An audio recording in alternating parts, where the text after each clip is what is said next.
So the main story that we'll be looking at this morning for the sermon this morning comes from John chapter 11. It's a fairly familiar story, I would imagine. It's a fairly long story. It takes a lot of twists and turns along the way. It's a story of Jesus' good friend Lazarus, the brother of Mary and Martha, who becomes sick. And if you're not familiar with the story, I don't want to ruin the ending for you, so spoiler alert here. But Jesus comes after Lazarus has died, and he raises him from the dead.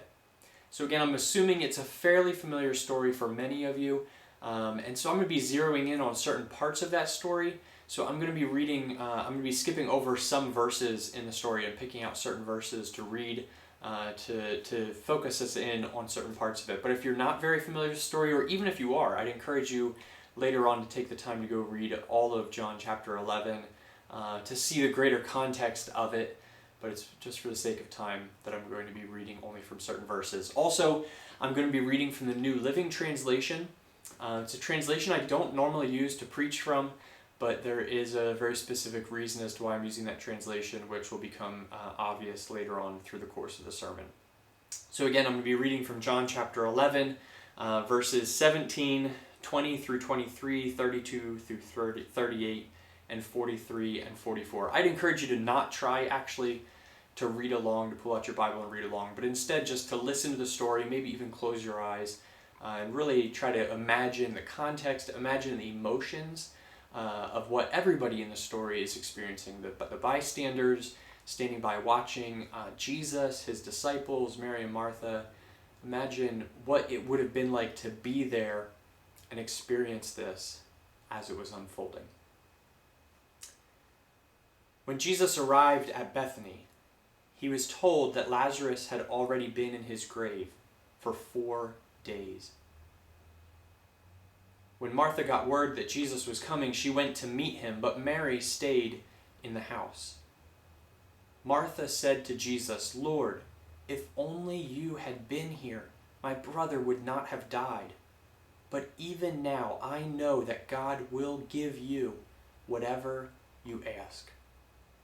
Jesus told her, "Your brother will rise again." When Mary arrived and saw Jesus, she fell at his feet and said, "Lord, if only you had been here, my brother would not have died."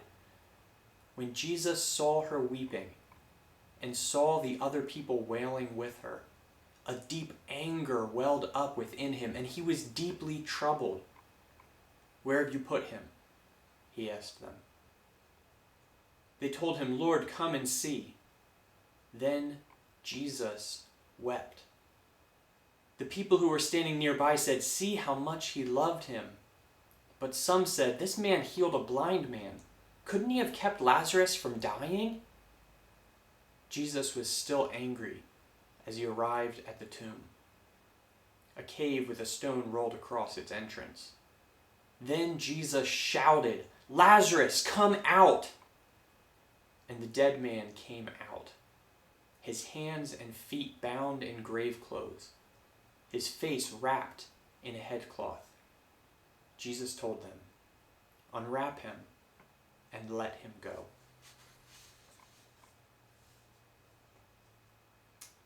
We're doing a series on the stages of grief. Last week was the first stage of denial, and this week is the stage of grief that is usually most surprising to people going through grief, especially grief connected with the death of a loved one. And that second stage of grief is anger. Have you ever been angry? And I mean like really angry. I mean, we all sometimes are a little agitated or frustrated, but have you ever been really angry?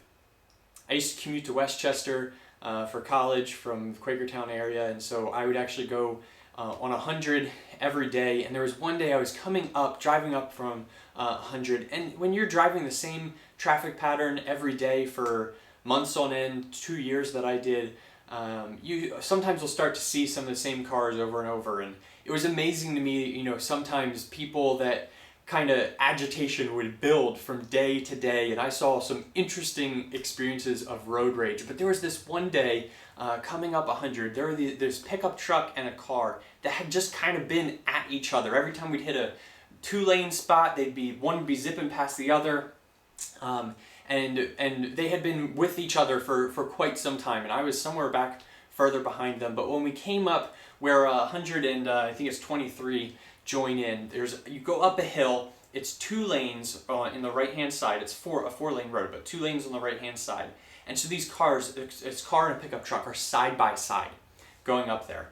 And it doesn't last very long before it goes down and traffic funnels just into one lane. But this pickup truck, stayed on the left-hand side with the car on the right-hand side, and there they are driving, the 2 of them, side by side, where there's only 1 lane available, the car trying to push the truck over into the other lane of traffic so that he had to, back off, and the truck trying to push the car off of the road. And they drove like that for at least a mile, if not 2 miles. One of them would step on the gas, try to buzz ahead, and the other one would try to keep up. Sometimes one would slam on their brakes to try to get out of the situation. The other one would slam on their brakes. And there they were, acting completely irrationally. 2 grown adults, I don't know how old they were, but just so full of anger and rage that they couldn't even be rational to the danger that they were putting themselves and others in by acting this way on the road. I asked the question of, have you ever been really angry? Now, maybe you've never done something quite like that, but the reality is that all of us at some point in time have experienced anger like that. And many of us have a fear of anger, actually. When we feel any sense of anger, we do everything we can just to squash it down or ignore it because we have a fear of this loss of control that can happen sometimes when we experience anger. And so for many people, when they come into a season of grief, especially a season of grief over the loss of a loved one, and if you weren't able to join us last week, maybe you haven't thought before about grief being connected with other types of loss, but the reality is that grief is a natural emotional response anytime that we experience loss. And it's oftentimes we notice it the most when we're grieving death. And many people are surprised by these experiences, these emotions of anger that well up within them after the passing of a loved one. Sometimes people experience anger towards the person who died, and it doesn't feel right to them. They actually end up feeling guilty about their own anger then in that moment.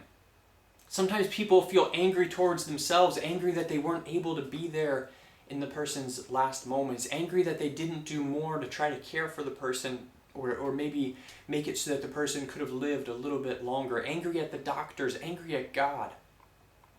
And these are all natural emotional responses that many people experience in the face of death and in the face of other types of loss. But oftentimes people find themselves surprised, caught off guard, and even afraid of these feelings of anger, just not sure what to do with them.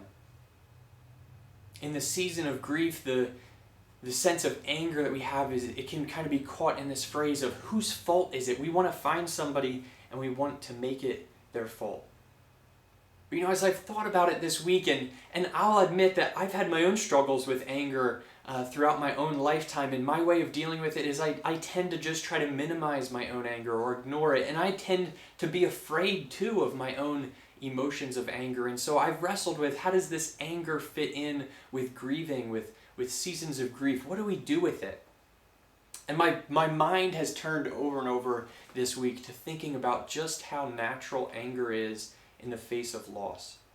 Having worked with children in multiple volunteer positions throughout my life, and sometimes in paid positions, and now having 3 children of my own, especially in the toddler phase and even the infant stage, when you think about it, anger is actually our most natural response to loss. Many of us, many children, when something's taken away from them, when they lose something, whether it's a doll or a pacifier or something that is important to them, a toy, when it's taken away or it's lost, the first thing is this outburst of anger. And it's something we have to learn how to control, and we have to learn how to funnel in appropriate directions. But I would say for all of us, actually, in the face of loss, anger is actually the most natural response. It's one of the first responses we experience as a young child. Anger identifies that something is not right, and that something could be done or should have been done to keep that wrong thing from happening. And in that sense, anger is actually healthy. Anger is actually good. Anger helps us to recognize there is something wrong in our world, something that is broken and that needs to be fixed. We think about God in the Old Testament is often portrayed as having wrath towards the sins of his people. And it's oftentimes God's wrath that motivates him to do the loving action of correcting or disciplining his people in order to perfect them and actually bring them out of their own sins. Anger allows us to recognize that there is something wrong in our world, that there's something that's not right that needs to be corrected. But anger also then seeks a target. And this is when anger can become unhealthy, when we allow our anger to cause us to lash out and to try to fix our own pain by inflicting that pain on somebody else. Sometimes in our anger, as we look for who's at fault, we try to place blame or we try to figure out who's guilty, who made this bad thing happen. Who made me lose my job? Who made me lose my child? Who made me lose my parent? Who made me lose my car? And we take that anger at the loss, and rather than acknowledging the things that we can fix or that we can change, or maybe systems in our world, whether that's disease or our own maybe unhealthy practices in the workplace that led to our firing, or whatever the thing is that we actually can exert some control over, sometimes instead we allow our anger to cause us to lash out and inflict our own pain on others. We try to make ourselves feel better by taking our pain out on someone else that we decide is responsible. And oftentimes our anger makes us oversimplify complicated situations. Our anger causes us to just focus in on one specific target, and if that one person or that one thing had been different, then my loved one would still be with me. Anger can cause us to oversimplify complicated situations, but the reality is that sometimes loss happens and no one is at fault. Sometimes loss happens and it's no one's fault. Oftentimes, in the case of death, in the case of natural disasters, in the case of accidents, there's not anyone who's at fault, but we still have these experiences of anger and we struggle to know what to do with them, how to funnel them. And it's with this view of anger in the face of loss, anger as a part of the grief process, that we come to this story in John chapter 11. And I don't know what your response was to hearing that story read, but maybe it's surprising to hear Jesus angry at the grave of his friend. But we have to recognize that this is actually a natural response of grief. This is a fascinating story for us to understand Jesus and ourselves better. Jesus better, seeing how he responds to this anger stage of grief, the anger he was experiencing at the loss of his loved one, and understanding ourselves better because of how this story has been passed on throughout generations. I don't know about you, but I actually came to this story to talk about the anger stage of grief because of, and we'll get into this, the three questions, the three times Jesus is accused, the blame is put on him. He becomes the target of the anger. If you had been here, Lazarus wouldn't have died. But the fascinating thing to me as I began to study the story is to find that Jesus himself twice is said to have been angry. But those have been edited out by translators in the English translations over the years. It's why I used the New Living Translation. It's one of only two translations I could find that actually accurately translated that Greek word to say that Jesus was angry. Here's what one person says about this. This problem of finding Jesus angry in this passage. Most English translations simply dodge the problem by concealing the reference to anger. Jesus was not angry, they imply.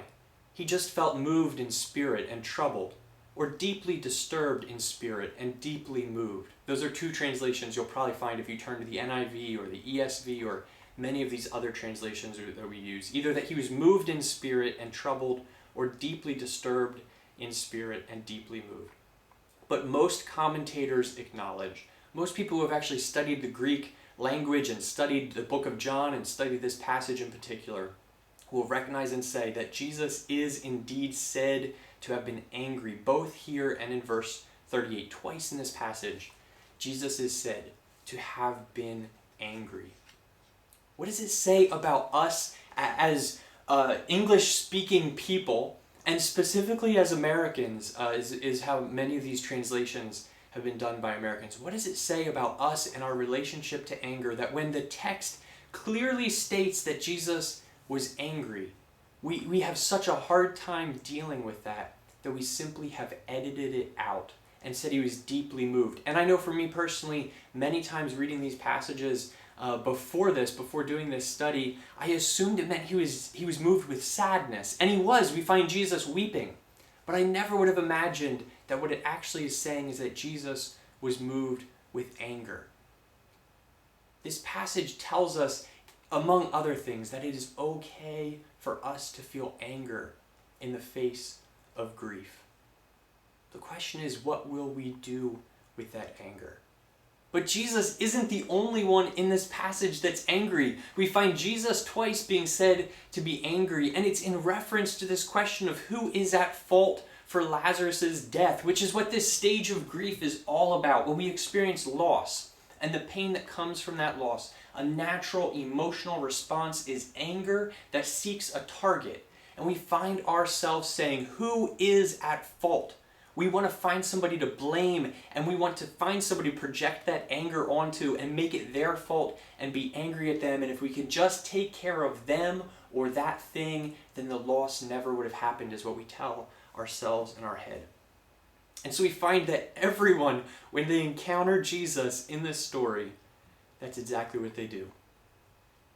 Martha, the first one out, at least in her questioning, still expresses her faith.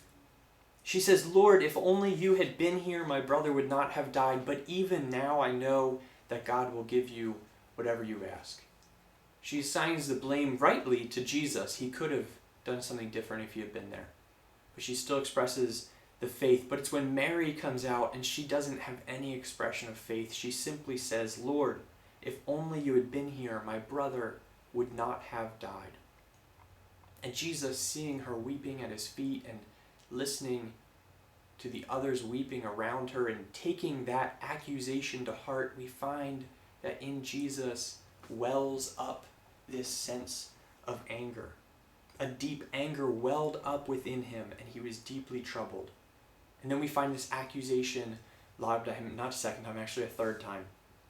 When some of those around said, "This man healed a blind man. Couldn't he have kept Lazarus from dying?" And we read then that Jesus was still angry as he arrived at the tomb. This is a tense interaction. In the face of loss, in the face of grief and pain, we find almost everybody that we run into in this story being angry at someone or at something. Anger is a natural response to grief, to pain. We find Jesus, it says that Jesus had this deep anger well up within him. And then he said, "Where have you put him?" They said, "Come and see." And then Jesus wept. At which point then they say how much he loved him, but couldn't he have done something? And then we find that Jesus was still angry. We find tears and anger. We find weeping, sadness, and anger all going hand in hand. And it reminds me of another story of Jesus when we think about Jesus getting angry. When Jesus is riding into Jerusalem on the donkey, and he stops the parade, a parade of people proclaiming him, "Hosanna to the Son of David, Hosanna to the one that comes in the name of the Lord." They're expecting Jesus to come and save them, and he stops and he weeps over Jerusalem because they have lost their way. And then he rides down in on the donkey and he goes into the temple and makes a whip and clears the temple out and says, "This temple is meant to be a house of prayer, but you have turned it into a den of robbers." Again, another story of Jesus where his anger and his grief, his sadness and his anger, his weeping and and this angry response go hand in hand.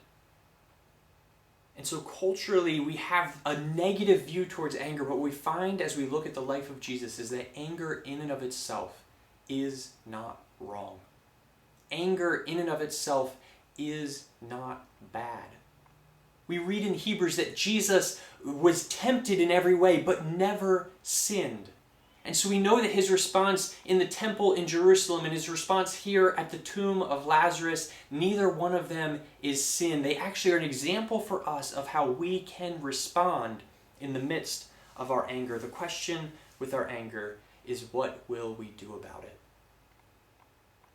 There's one more story that I want you to consider from Genesis chapter 4.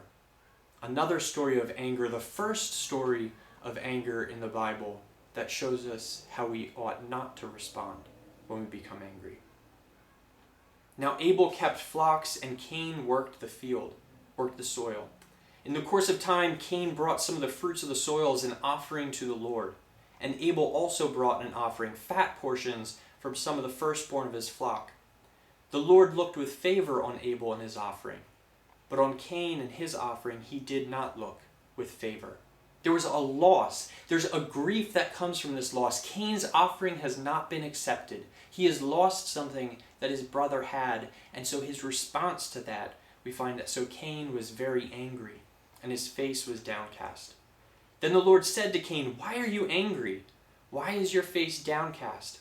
If you do what is right, will you not be accepted? But if you do not do what is right, sin is crouching at your door. It desires to have you, but you must rule over it." Now Cain said to his brother Abel, "Let's go out to the field." While they were in the field, Cain attacked his brother Abel and killed him. You see, our anger in the face of loss, it causes us to seek a target.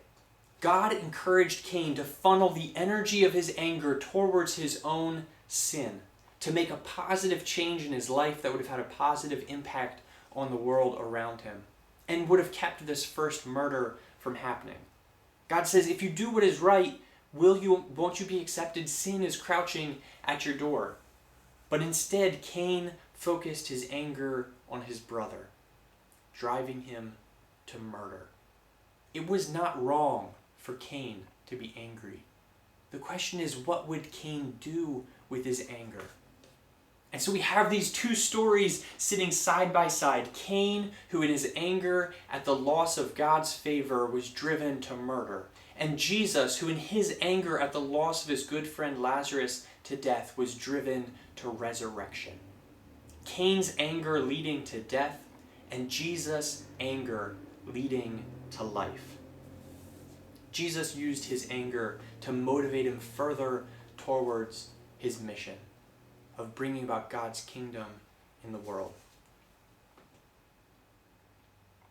In the last couple of weeks, with the loss that many of us have experienced around us, the loss because of the pandemic, loss of freedom of movement, loss for some of jobs, of employment, loss of finances, loss of social contacts with our family. In the midst of this loss, I've been impressed is the wrong word, but I've just noticed the amount of anger that I've seen just welling up within our society. Welling up within spaces in social media and traditional media. And we just see, it feels like things are at a flashpoint in so many ways. We saw protests 4 weeks ago, 3-4 weeks ago, of people carrying heavily armed, going and actually stopping their state legislatures from being able to carry out their work because of the threats that they were giving and because of the guns that they were carrying, legitimately shutting down the legislature process in the state of Michigan. And now in the last 2 weeks, we've seen more protests breaking out and even riots as people have taken to the streets angry over the continual racism that takes place within our society against people of color. And what's interesting to me is that in both of these times, when we saw the protests and people angry about the shutdowns and angry about the government response to the pandemic, and then with the protests and the riots and people angry about race relations and about the death that is being perpetrated against people of color in our society, I've heard people from other parts, both times, say, I just don't understand the anger. And both times I found myself sitting back and thinking, I do. I do understand the anger. I think what we are seeing is people grieving. People grieving loss. People grieving loss of income, loss of ability to live in a sense. We've seen other people grieving literal death. Death of friends, death of loved ones. For some people, death of their own ability to freely move about on a normal daily basis because of the color of their skin and not knowing how they're going to be responded to because of that. When we feel angry and our anger seeks a target, the question is, what will we do about it? Will we allow our anger to drive us to do things that are going to lead to life? Or are we going to allow our anger to drive us to do things that lead to death? How will we let our voices be heard in the midst of our anger? Will we allow ourselves to feel our anger, to acknowledge our anger, to recognize that we're angry and it's not wrong to be angry? That we're angry because there's something legitimately broken and wrong in our world, but then will we allow that anger to motivate us, not to bring about our own kingdom, not to force our own way through death, through killing, through rage, but instead to bring about God's kingdom and to bring about the changes that God wants in our world. Anger in the face of loss is natural. It is okay to feel angry. The question is, what will we do with it? Do we lash out at those close to us? Or do we funnel our anger into constructive changes? I was surprised myself. Maybe 4 weeks ago, we were partway into the shutdown in our own area, like 2/3 of the way through to where we are today. And I just realized, I had to take a step back and realize I wasn't responding the way that I wanted to my children and to Dana, and I was frustrated, I was agitated, I felt on edge, and I had to take a step back and think about what's driving this, what's going on, and I realized that for me it was grief. It was grief. And the way for me actually to be able to process that and move beyond that was to acknowledge it, to recognize there is anger. Thankfully it wasn't lashing out, rage, but there's anger here. And to acknowledge that anger and pay attention to that anger and actually listen to my own soul long enough to say what changes can be made. I found in the face of death, this anger oftentimes comes up for families in planning a funeral.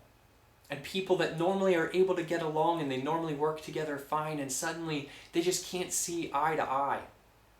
And sometimes I have to remind families that this is your grief. It's not about them. Don't turn somebody else into the target of your anger. Don't take your anger out on somebody else. Admit that you're experiencing anger. Admit that it hurts, that there's been loss, that there's pain. But allow that anger to motivate you to making positive changes. We need to make sure that we're fighting the right things and that we're fighting for the right things.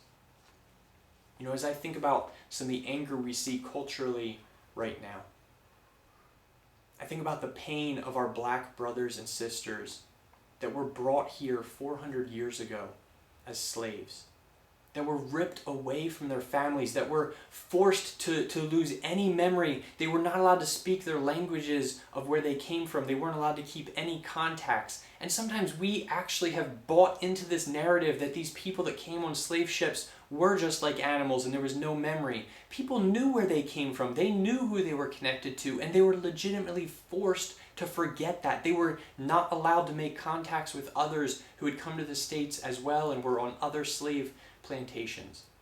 This all was stripped away from them and taken from them. And you could say, well, that was 400 years ago, but slavery lasted. And then after slavery, there was still Jim Crow laws. There was segregation that took place up into the 60s. And many of you were alive at the time. Some of you even remember it.